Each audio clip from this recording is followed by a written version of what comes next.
Although it's been around the internet for years, the SCP Foundation is still finding new readers, and its popularity shows no indication of slowing down.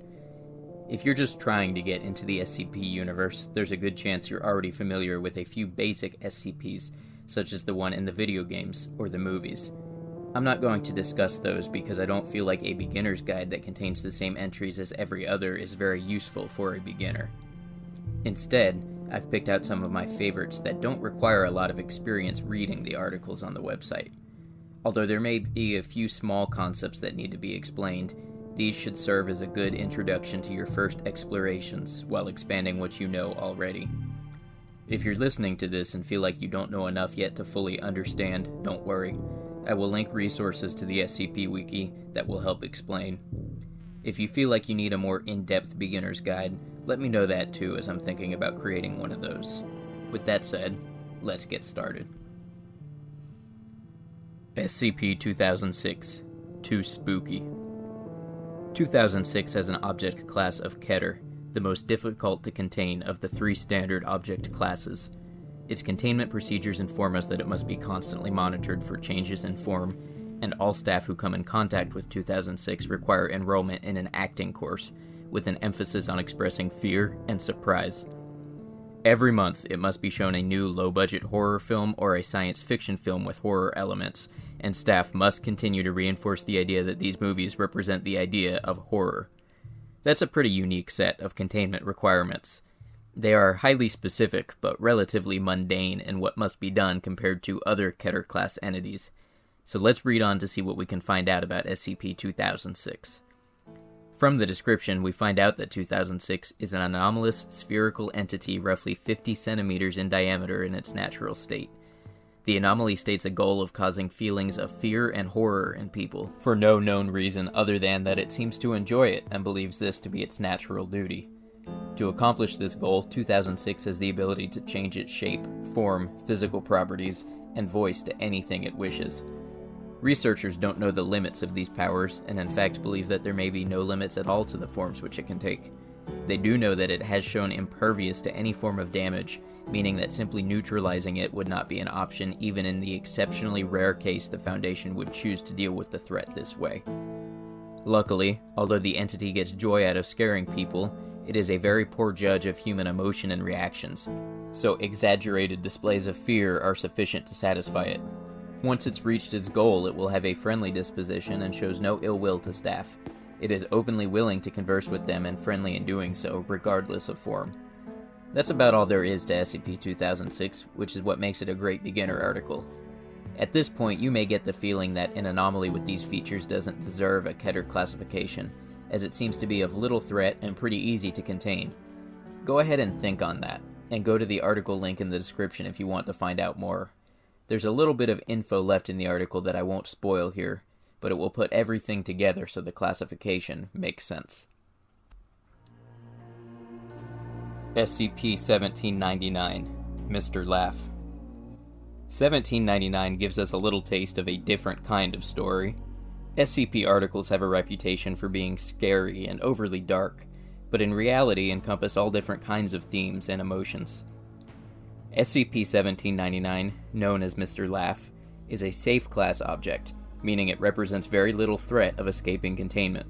Mr Laff is, as the name implies, a humanoid entity, essentially a man with anomalous properties. It may feel strange to refer to a person as an entity, but this is the cold and scientific language the Foundation uses. There is very little unique in the containment of 1799. It is to be contained in a soundproofed humanoid containment cell, and any personnel entering its containment chamber are to be equipped with sound-canceling helmets to prevent communication with the entity.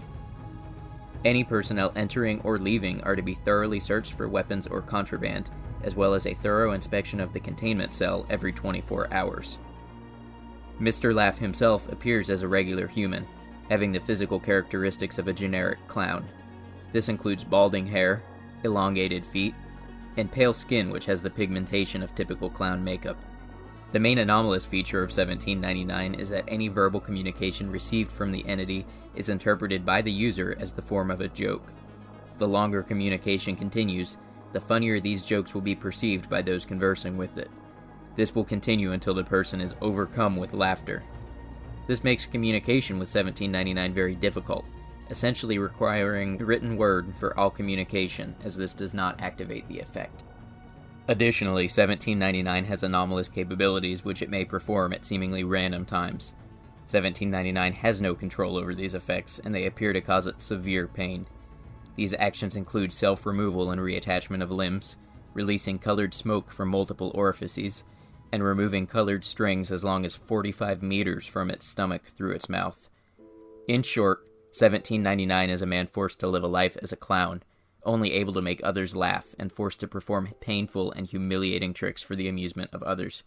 Communicating distress is nearly impossible, as anybody he speaks to will invariably lose their ability to have a logical conversation and will instead laugh mercilessly at him. Despite being human and feeling, 1799 will be kept locked up by the Foundation for life, as the Foundation seeks to prevent the greater world from ever learning the truth about anomalous entities and happenings. To make matters worse, experimentation using D-Class personnel has led to one death in testing.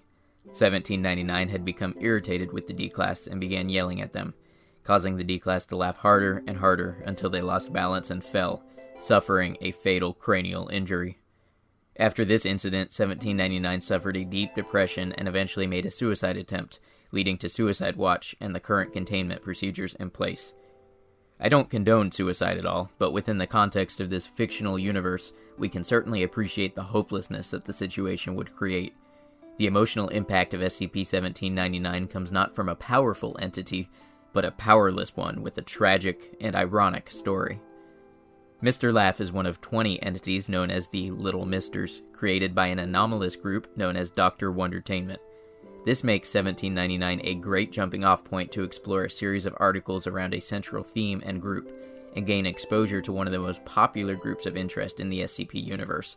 It's a great choice for somebody looking for an accessible point to start branching into new SCP territory. SCP-2935, O Death. When you first arrive at the page for SCP-2935, you may see a header which is somewhat unfamiliar to you and contains more information than many objects. It's not necessary to understand all of these to read the SCP, as not all articles use them, but they do enhance your understanding of what's going on, so I'll get into them briefly. The containment class is Keter, meaning it is incredibly difficult to contain the effects of the anomaly, but it also has a couple of other classes. We see a disruption class of level 5, the Amida class. This is the highest disruption class possible, indicating that the effects could be devastating or world-ending, and its elimination or containment priority should be the absolute highest possible, using any resources available. Next, we see a risk class of 2, the Caution level. This might seem to be at odds with what we've just read above, but risk class has to do with the risk to personnel or civilians who approach the anomaly, and the effects do not begin until a person passes through the location that triggers the anomaly, a limestone cave beneath a cemetery near Joppa, Indiana. Under containment procedures, there is only a single sentence provided. The entrance of SCP-2935 has been sealed with concrete, and access to SCP-2935 is forbidden. 2935 is a space-time anomaly, accessible by traversing through the cave. Those who do will find a nearly exact replica of the world they've just left, with one major difference. In this version of the world, all life on Earth suddenly died on April 20th, 2016, between 3 and 4 a.m. Eastern Standard Time. This includes not just plant and animal life, but also all microbes, anomalous life, and even sentient and automated computer processes which are sufficiently lifelike. If it feels like I've given away the story, don't worry. SCP-2935 hits you with the hook right off the bat. The real meat of the piece is following the experience of the team sent to investigate a mysterious signal through multiple exploration logs which capture their activities. It's full of mystery, suspense, and a desperate need to understand what precipitated the events so the Foundation can avoid it happening in their world. This is a pretty lengthy read, so definitely something to settle into with some time to spare, and maybe your favorite hot drink. If you like longer, more detailed reads, this will definitely get you hooked on the complexities of the SCP universe. SCP-4999. Someone to watch over us. If the last 3 entries left you with a strong taste of horror or sadness, 4999 might lift your emotional palate with a little dash of warmth and hope. Again, with 4999, we see the new anomaly class system in place, making use of risk and disruption classes. The object classification is Keter, and it has a disruption class of level 4, meaning the effects could be worldwide, and the Foundation would struggle greatly to neutralize or prevent them. Taken together, this would imply an anomaly of great threat and urgency. But moving to the risk class, we see that it has a risk of 1, the lowest possible threat an anomaly can have.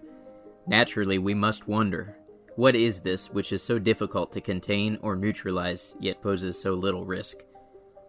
SCP-4999 is a humanoid entity of unknown origin and changing physical characteristics. The only consistency to its appearance is that it always wears dark formal attire. 4999 will appear only in the presence of a solitary person with no others around. These people may be mortally wounded, terminally ill, or otherwise on their deathbed, but 4999 will never appear to them more than 20 minutes before their eventual time of death. Additionally, it will only appear to those who are awake and conscious at this time, and who are not currently under the care of another person. When it arrives, the entity will seat itself directly across from the person if furniture is available, or will sit or stand directly next to the person where space is available. It will then remove a pack of cigarettes from its jacket and offer one to the person it's accompanying. It will smoke a cigarette alongside this person, or by itself if the subject declines the offer. At this point, the entity will provide comforting physical touch to the person, usually by placing a hand on their hand or shoulder, and will remain unmoving and silent with the person until the time of their death. After their passing, 4999 will disappear immediately, leaving only the offered cigarette as evidence of its presence. A comprehensive analysis shows a pattern in the people before whom the entity will manifest. It shows a tendency to manifest before people that may be considered to be generally good people, but who otherwise did not achieve status or recognition in their life and have few or no intimate relationships at the time of their passing. This may include disadvantaged people, including the homeless or indigent, or people who have mental disorders. In short, those who did not act with evil, but ended up alone or unregarded by society at the time of their death. Evidence suggests that this manifestation is worldwide and stretches far back in history, and that the circumstances for each person seem to be determined differently based on the standards and customs of their own society. The article is short, sweet, and to the point, which makes it a fantastic entry for a new reader. Additionally, it provides a stark example of an object which may pose a great threat to the goals of the Foundation, to prevent the public from knowing about anomalous phenomena, but which ultimately provides us comfort and grace, not fear or death. SCP-993, Bobble the Clown. So far, the list has been a little slanted towards longer SCP articles. Not all of them are as involved as the earlier ones I've picked out, especially when it comes to the earlier series. So I want to wrap up with one that I consider a proper classic, SCP-993, Bobble the Clown. 993 has an object class of safe, but that doesn't mean it's calm and benevolent. For containment procedures, we find that all broadcasts of 993 are to be intercepted and blocked before the public can view them. Any intercepted broadcasts are to be stored and saved for informational purposes. All testing with SCP-993 must be approved by 3 Level 4 personnel, meaning site administrators or those of equivalent rank. We also learn that any subjects used for the viewing of 993 must be under the age of 10 years old and must be given a Class A amnestic after viewing. These are drugs used by the Foundation to wipe memories of anomalous encounters. SCP-993 is a children's TV show called Bobble the Clown. The show is in the form of an educational cartoon and revolves around Bobble the Clown learning new skills or activities. These videos can only be viewed by those under the age of 10, as anybody above this age will fall unconscious and remain so until the program ends. Naturally, the Foundation needed to know what was on the episodes, and have used test subjects to learn the contents. Those under the age of 10 who view the episodes report that Bobble teaches gruesome activities such as cannibalism, murder, and torture, with particularly grievous acts expunged from the article. These episodes stay ingrained in a viewer's mind, and repeated exposure can lead to violent or psychotic behavior, necessitating the use of amnestics among the test subjects. The episodes are publicly broadcast, but from where and by whom remains unknown to the Foundation. However, due to an effective protocol preventing them from reaching the public, the Foundation considers the object class to be safe. 993 is a short, simple, and creepy read, especially for those who are afraid of clowns or easily spooked by creepypastas about cartoon characters. I've given just the overview here, but this one is definitely worth the read if you like the idea, as the article contains more extensive documentation detailing the different episodes recorded.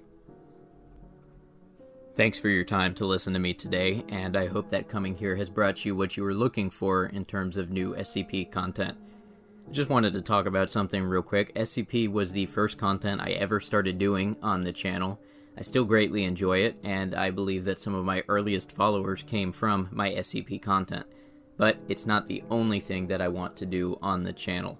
So I'm thinking I will maybe do something with SCP once a week. Maybe we'll do it on Sundays and we can make it a thing. Sundays are for the redacted or something like that.